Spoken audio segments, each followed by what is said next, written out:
Okay, the music has stopped. Let me take this off my head.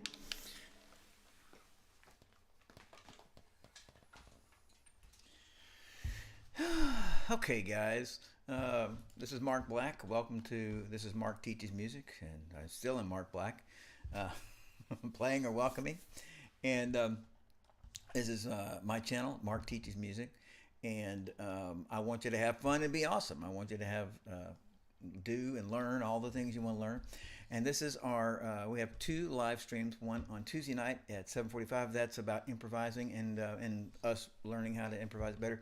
And we have this one on Wednesday nights at 7 o'clock. This is to play and sing, and it's answering all your questions about music. Doesn't can't answer all the questions, but as many as I know, and I know a fairly good number of answers for all kinds of things, all kinds of orchestral instruments, not everything, all kinds of ensemble questions. Very interested in how you are, your personality affects your music. I'm not being rude. A lot of people talk about that, but they haven't really worked with people in the idea of this is what your personality is literally. You know, you are an INTJ, you're an INFP, you're an EF. SP, and ESFP, and how does that affect what you want to do, how you learn? I'm just talking. I'm just babbling about stuff. So anyway, questions about different ensembles, all kinds of ensembles. My gosh, and I love ensembles, and I love solo playing too. So anyway, if you want to interested in lessons, go to www.dallasmusiclessons.com, and there's contact information there, and or you can read about me. And then you can also email me, but of course at mark@dallasmusiclessons.com. But of course now what you need to do is drop your questions in the chat. And again, I said this yesterday, I hate the term chat, in the chat. Drop it in the chat. Okay, so it seems like it'd be a better word than that. So I want you to jump right in, send me questions. And if I don't know, I'll just say I don't know. And if you like this, you know what you're supposed to do. You're supposed to subscribe. You're supposed to leave me some kind of tribute of some type, gold, bullion, different things, treasure, buried treasure. You could unbury it, give it to me, and you could click the like button, and you could share this video and share this site. So anyway, without further eloquence, we're going to go to our first question. And the first question here is, how many instruments can I learn? Well, it is somewhat, 1,000 or however many there are, would be an extreme answer. And just to mention, as an example, Paul Hindemith, German composer, excellent composer, around 1920s, when is his big time, and he played at a professional level all 26 instruments, standard instruments in an orchestra. So he played the viola, he played the cello, he played the oboe, he played the double bass, he played the trumpet, and he played those all at a professional level, not a virtuoso level, but a professional level. And this is what I've been told, and as I can check up on it, that's true. This is true what I'm saying. And 26 instruments, and he wrote a concerto for each one, a solo concerto for each one, and he debuted. He was the guy playing, okay, here's my new trumpet, concerto, and I'm playing the trumpet. Oh, here's my new flute, and I'm playing the flute. Here's my new, I'm not kidding. Here's my new here's my new viola. He's mostly viola, or a lot of viola stuff. Anyway, here's my viola. And remember we talked about that violins are not smaller than violas, but that violinist heads are so much bigger that the viola looks larger. They're actually the same size, viola and violins, but violins' heads are bigger. Okay, anyway, so he played all those, and he debuted all those. So I'm saying, here's a guy at a professional level, 26 instruments, enough to say, hey, I'm putting my reputation on the line because I'm playing the first. Here, I wrote this thing, I want everybody to get it, and it's his. So there's an example. So just to talk about it, it's an issue of depth versus breadth. How many things can I learn? How well do I know them? Do I know three things fairly well? Do I know one thing, one like the piano, just incredibly well? Do I know 10 things, somewhat? And I'm talking about your own question, like, should you learn another instrument? People ask me that. Um, my own, I'm just talking now, my own personal experience is that almost always I've learned other instruments because I had a need, or there was a need. We need a so and so player. We need somebody to do this. You know, I need to do this. I don't have a bass player. I guess I should learn how to play the bass. Seriously. And it's like have almost always been need based, as opposed to, not that I didn't love them. I wouldn't play an instrument I hated. I'm trying to think of an instrument I hate. Um, I love the harp. I love the harp, but it's so difficult to play. It just, it's like an unending, you'd be in beginner mode for 5 years or something. I'm not talking about the Irish harp that does not change. I'm talking about the orchestral harp. Anyway, I'm just commenting. Here's an instrument I probably wouldn't learn, but just a bunch of these instruments I learned, and the first thing you need to think about is mastery. How good do I want to be? And you need to be good at an instrument. An instrument, doesn't matter the instrument, to have the proper perspective on music, on what musicians can do, what is a virtuoso level of performance, of writing for them, what are people expecting. And as an example, a practical example, and I'm not, what is this called? A channel? Yeah, this is called a live stream. This live stream is not about it's not any instrument. The many things, the things that I play, lots of different things. And, so rock instruments, and jazz and blah blah blah. But it's not about orchestral things per se. But it's not leaving them out because they're awesome. So talking about composition majors, you go to music school, and even though you're writing music, like, why would you have to learn anything? Well, you're going to have to. They're going to force you to, and I agree. They're going to make you perform and take lessons and become a virtuoso on something. It can literally be the French horn. It can be the piano. It can be the guitar. It would have to be classical guitar probably. But I'm just saying you have to be a virtuoso on something, so that as you're writing, you actually get it. What it takes to do this, and you're not just like, oh, this is. I remember in music school, every once a week on Wednesdays, we would have. I can't remember what it was called, but basically people would come and perform, and the students would perform, and this dude, I don't know how he's like, he literally said, I wrote this song in 1974. It's called Cyclones in the Dust Bowl. So that you don't do that, you know what I'm saying? It's like, if you're just writing stuff, it's like, no, this has really got depth. I'm saying you need to be very, very good on an instrument to understand what instruments do. Now, taking that as the starting point, wow, I'm really good on my instrument. There's a lot of interaction here. And so, for example, I started playing the bass in the 90s when I realized, I'm just giving an example, that playing bass is just playing lead or scales on the classical guitar. That's all it is. In other words, and the lower four strings, the deepest four strings, the E, A, D, and G strings are the same on the guitar and the bass. So whatever I can play on the lowest, fattest four strings on the guitar, I can play on the bass as long as I play them with my fingers like I do on the classical guitar. And the same thing, the ukulele is just like the guitar, except it's the opposite four strings, the highest four strings. And yes, they're tuned to different notes, but their ratio is the same. So the same chord that you make shape as a G chord. If you can imagine a guitarist, you're playing a G chord. You got your little finger on the first string, third fret, and then there's three open strings. Then you got, well, on the ukulele, you just have one little finger on the third fret of the first string. It's the same shape. So, and there's a whole bunch of things like that. So related instruments like the brass, yes, there's a difference, but there's not that big of a difference between a trumpet and a baritone. You're making a sound here. You're using this hand or this hand. Anyway, and the same thing, if you can see that the trombone and the trumpet are related. You're making this sound of this, and people who do double on those are thinking first position, second position, third position corresponds with, I don't know if this is correct. I'm just saying, one, two, like they're thinking of it as fingerings. So I'm just saying that. So if you thinking about learning other instruments, you can do related instruments, making it easier. You don't have to do that, but I'm saying if you did related instruments, it would make it easier.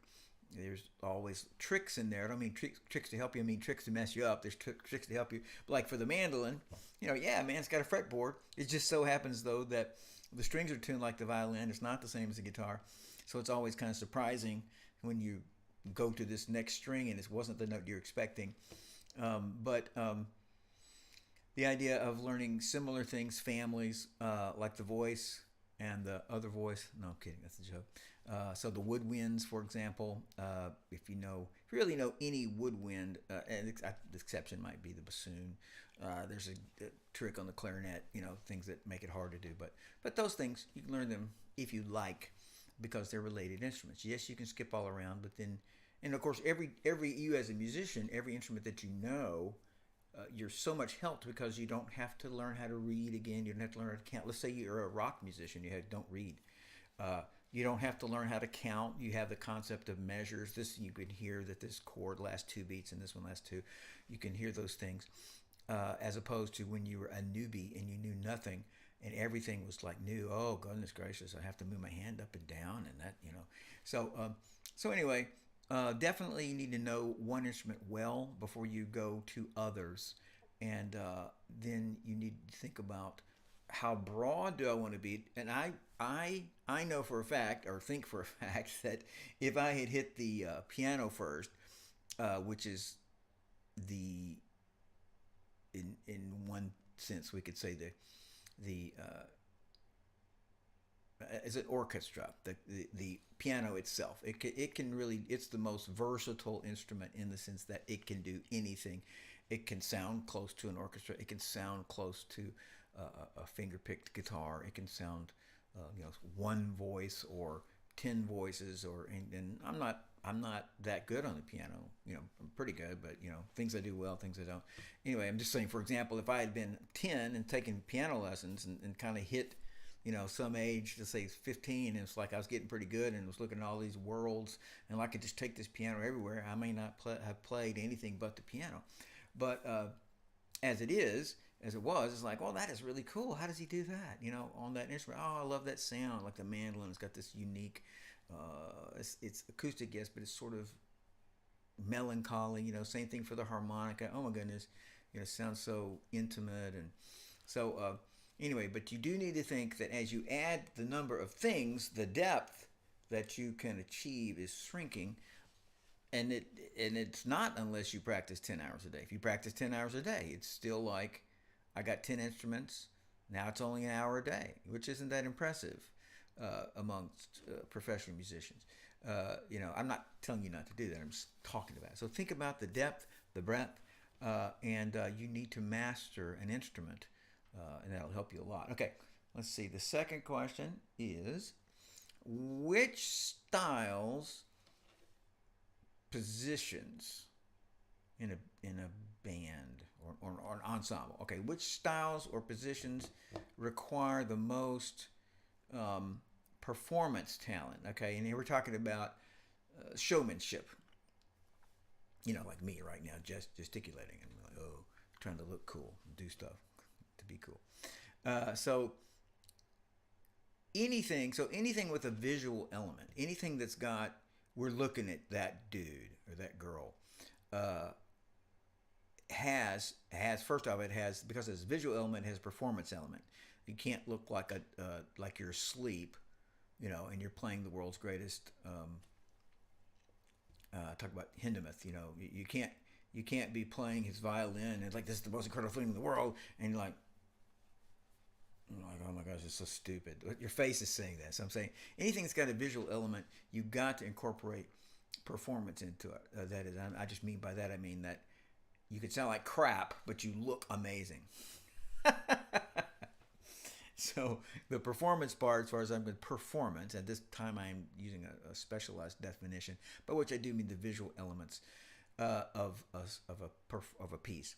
So classical concert soloist, a concert pianist, a concert guitarist. I'm talking about a classical guitarist.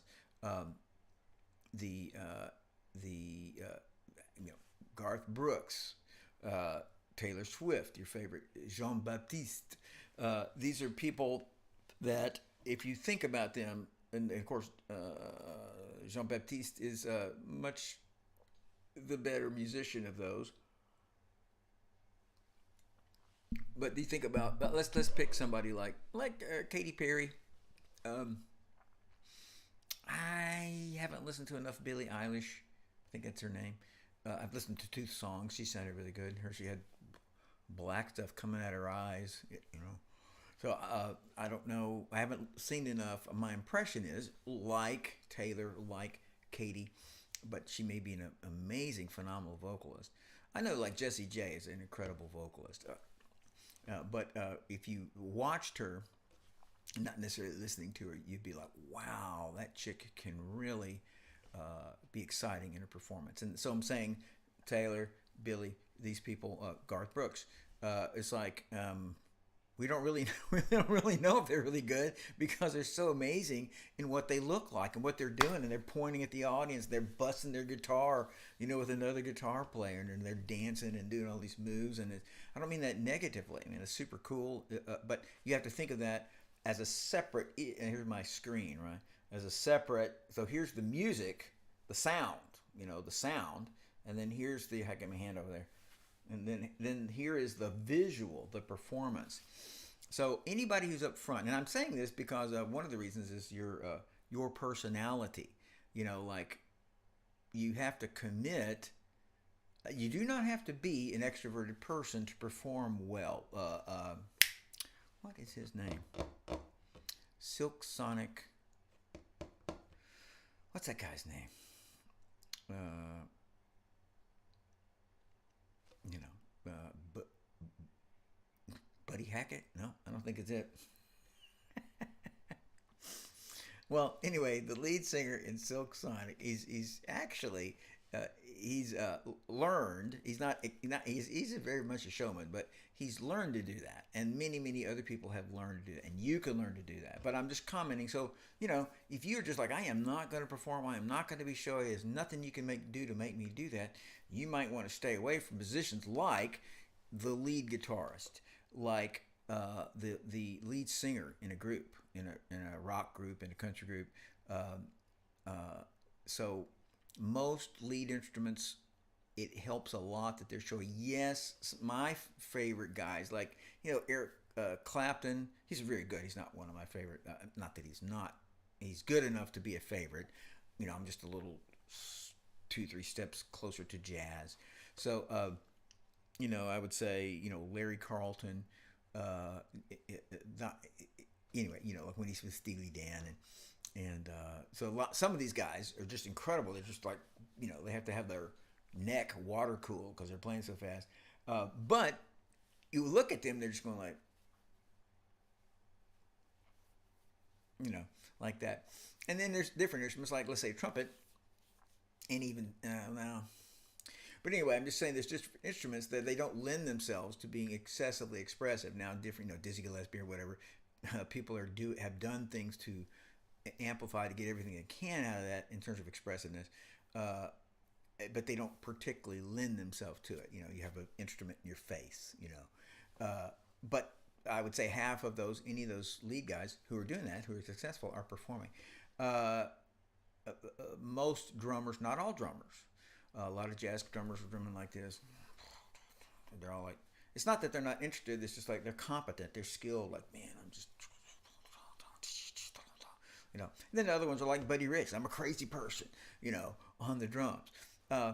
And there's elements you do have to decide, and I don't think it's a hard and fast decision, like you could do either or, but you don't want your lead singer in a metal band to be like,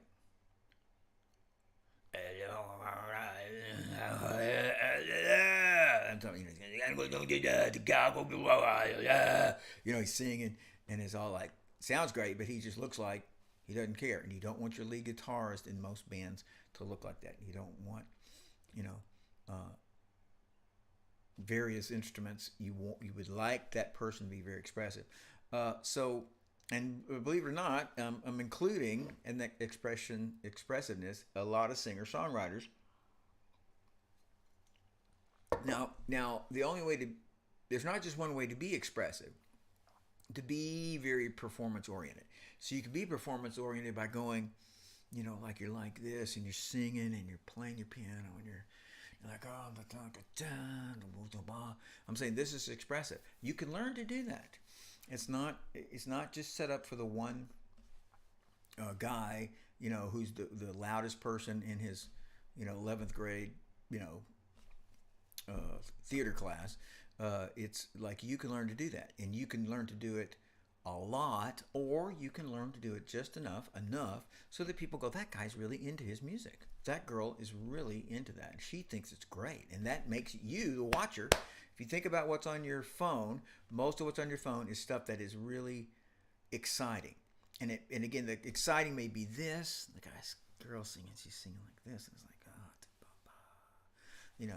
and it's like intense, but it is not deadpan. So think about all that, and think about conversely, and this is another question. We're not going to do that today, but what are the leads? So, for example, you don't particularly think of your bassist.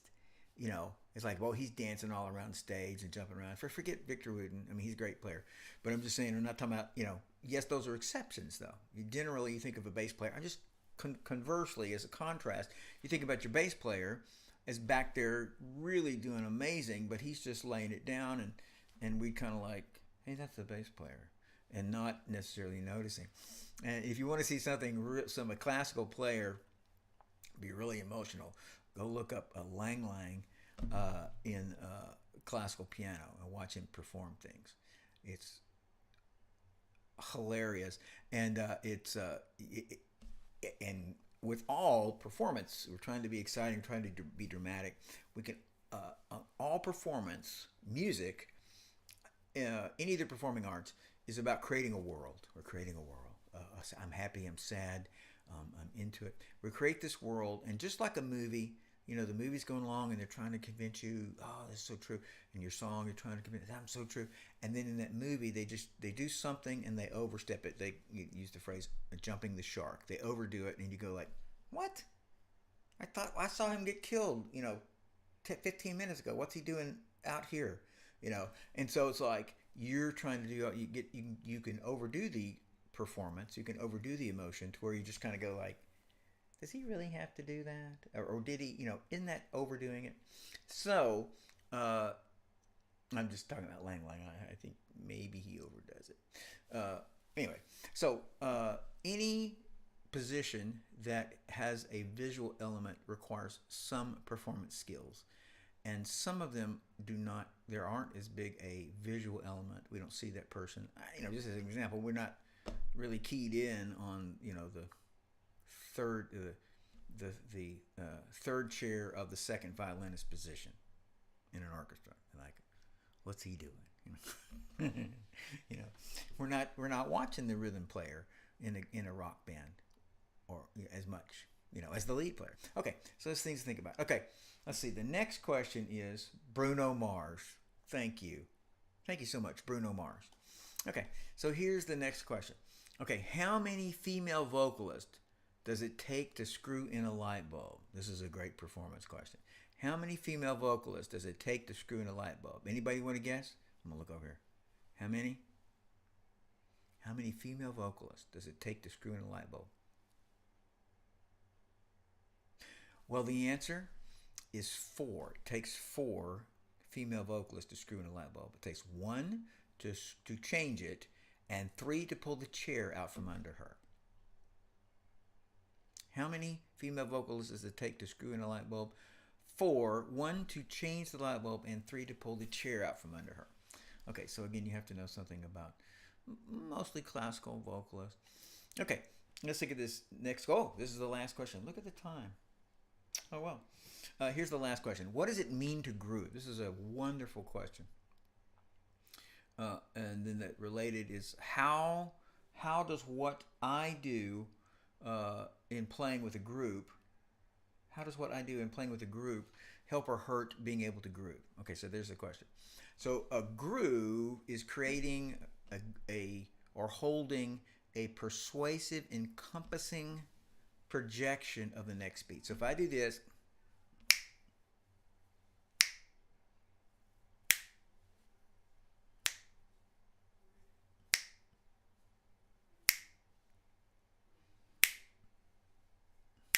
I hope that when I'm doing my best and they go,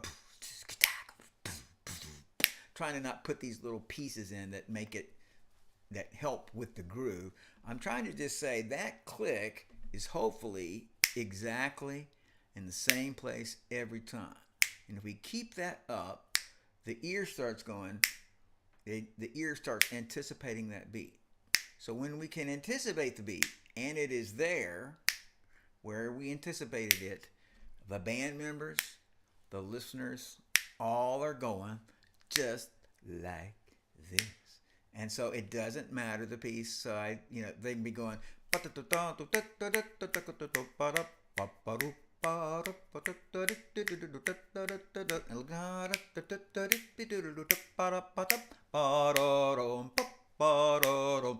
got a groove. That's a groove.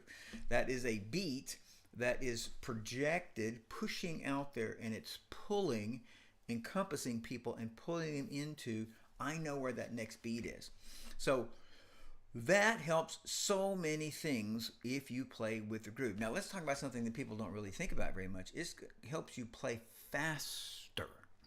If we looked at a great player, play close to the edge of what he can play, he's playing, I'll say 30-second notes and pretend these are 30-second notes. And you think this amazing player is playing, these are all exactly even. But what he's really doing, and I don't mean it cutting him or me or whoever, I'm saying what he's really, if we looked at them really exactly, it would be this one's a little closer, a little shorter, the next one's a little longer, this one's a little, it really would look more like this, most of them exactly an even part, a fourth of the beat or eighth of the beat. But some of them a little short, some of them a little long. The reason it works is because the guy goes.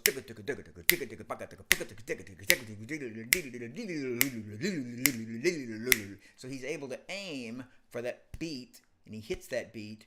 And because he does that, because you do that, you are able to squish some of those notes in there that you really didn't do exactly in time. But because you got 1 out of 4 right on the beat, it sounds like, oh yeah, you're doing it. So I'm just giving an example of what having a rhythm does, and having a groove. Now, you want in your performing, and this goes all kind of music, but when we think about it, mostly that word would be jazz and perhaps rock and R&B, whatever, a few things like that. So the primary thing that does is pulls the band in, makes the song rock, and what we want in all of the music is the listener to be able to anticipate where the beat. Let's take another beat. He's going.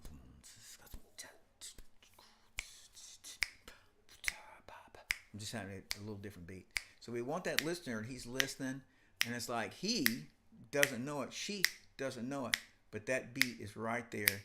And then what the listener does is once they're doing I'm not talking about their head, but once they doing this internally, and the beat is there, you've got them.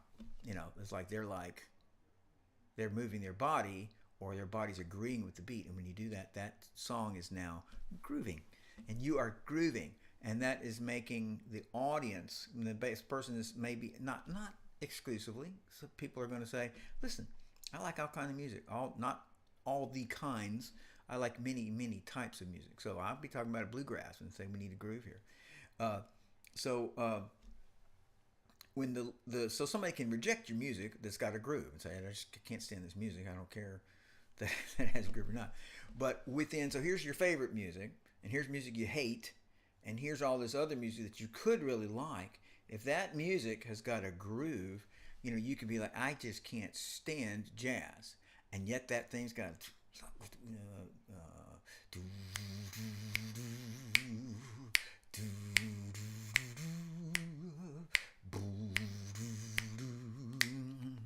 And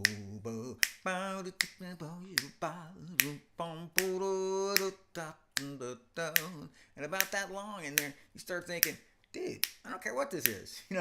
I just I want to find out what this is about rhythmically. So we want an even time. We want to project the time, and there's another element to it, which is locking it in by delaying that beat, that perfect beat, as long as possible, so it comes in exactly on time. But you're working to make it as late as you can and still right on time. But the basic idea is that we have, and I use the word proselytizing, which means trying to convert. I have a proselytizing rhythm. That rhythm is so strong it pulls you in, and you're just like, whatever that is, I would like to hear more of it because it's got a strong beat. So when you play like that, you as a soloist, I'm talking about you're one person in the group, you help pull your band in, your group, the two people, y'all are playing together. And then you could just say it as simply as don't rush, don't drag.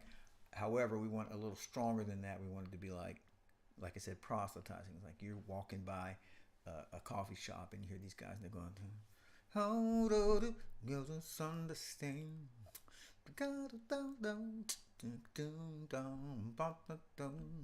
And you get that beat and you're like, So it makes your ensemble groove, and then it pulls the audience in when you have a groove. So that's helping your band, is helping your audience. Okay, well that's it. Look at that. That's pretty close to the right time. So again, finishing up here. For more information, this is Mark Black. I don't know if that was. This is Mark Black. This is Mark Teaches Music. This is to play and sing live stream every Wednesday night at 7 o'clock. For more information about lessons, go to www.dallasmusiclessons.com and read about whatever you want to read about and do that for them. And if you got any questions, since this is over, send me an email at mark@dallasmusiclessons.com. And yeah, see, that's good. And so, as always, until I see you again, I want you to have fun and I want you to be awesome.